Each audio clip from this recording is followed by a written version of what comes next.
Bonjour tout le monde, j'espère que vous allez bien. Donc, comment afficher le time and sell, ou bien le tape, ou bien le rebond.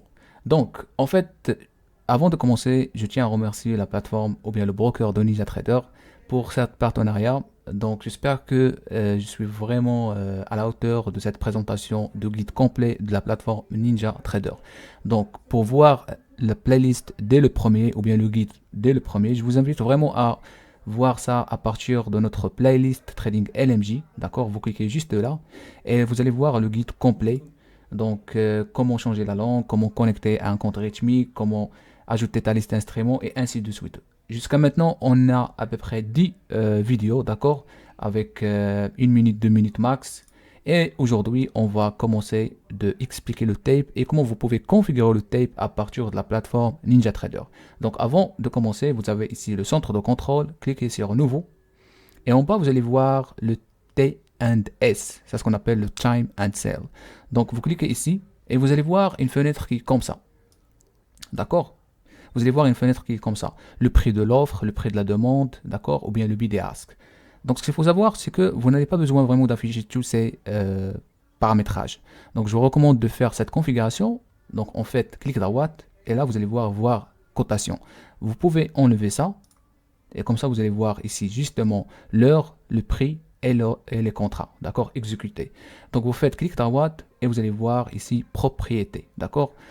Ou bien, avant de faire ça, sélectionnez l'instrument. Par exemple, je sélectionne ES et là, vous allez voir que j'ai le Time and Sales de ES. Vous pouvez toujours rajouter un autre instrument à partir de cette petite bouton plus, d'accord? Comme ça, vous faites clic droit et puis Nasdaq, une clé. Après, vous faites voir les cotations et après, vous allez voir une visibilité qui est comme ça, d'accord? Donc, on retourne sur ES. Donc, maintenant, vous devez faire quelques modifications. Donc, clic droit, propriété. Donc vous allez voir cette fenêtre de propriété ou bien paramétrage de data de time and sales. Donc ici vous avez taille de bloc commercial alerte. Donc si jamais sur le tape il y a 80 contrats négociés sur un certain niveau de prix, vous pouvez faire un alerte, d'accord? Comme une sorte de iceberg ou bien un big order ou bien un bloc.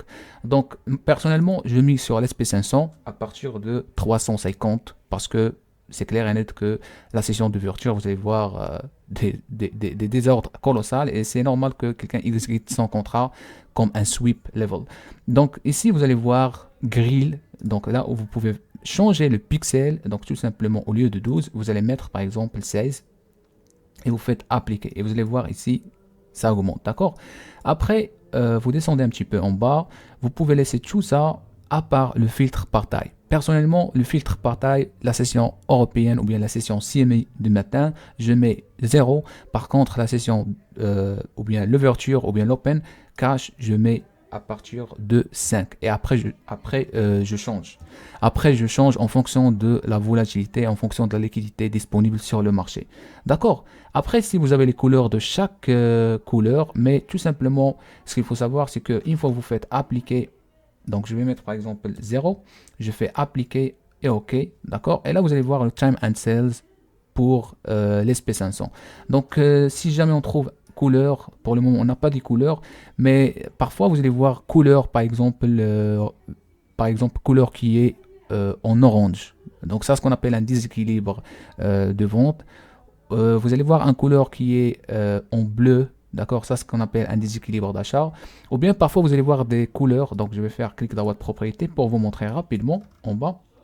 Voilà, parce que parfois on atteint le haut du jour, d'accord, avec des ordres sur le time and sales et ça se trace en vert, d'accord, ou bien le bas du jour et ça se trace en rouge, red, d'accord. Après vous pouvez changer les couleurs en fonction de ce que vous voulez. Vous pouvez aussi voir par exemple, voilà, demande au premier plan. Lorsqu'on dit demande au premier plan, c'est-à-dire il y a des déséquilibres d'achat, d'accord, et en plus de ça, ils ont vraiment exécuté des ordres sur le ask et parfois above ask, c'est-à-dire au-dessus de ask, d'accord, et ça se trace comme des couleurs de demande, d'accord, et on peut les expliquer comme des déséquilibres d'achat, d'accord. Le contraire, lorsque vous avez dessous de premier plan, c'est-à-dire en violet, comme ici par exemple, vous voyez, ça c'est ce qu'on appelle des déséquilibres de vente agressive et en plus de ça, below bid, d'accord. Ils ont exécuté des ordres sur le bid et en plus de ça, below bid, c'est-à-dire c'est comme ils payent à des prix inférieurs. Donc après, vous avez ici des couleurs. Je vous recommande vraiment de chercher un petit peu et changer les couleurs. Donc après, vous faites appliquer et OK. Vous allez voir le time and sales comme ici par défaut. Vous pouvez le mettre à côté. Et d'ailleurs, l'utilisation de Time and Sales, c'est vraiment utile. Comme ça vous permettre de voir si on arrive à un certain niveau de prix, s'il y a vraiment une pression qu'on appelle point d'ancrage ou bien point de pression, ou bien il y a un rechargement. Vous pouvez voir aussi sur le Time and Sales s'il y a vraiment une activité de iceberg ou bien un sweep level. C'est intéressant d'apprendre à lire le Time and Sales, mais en se basant sur le time and sales tout seul, c'est pas vraiment fiable. Donc je vous remercie et on se revoit pour une autre vidéo.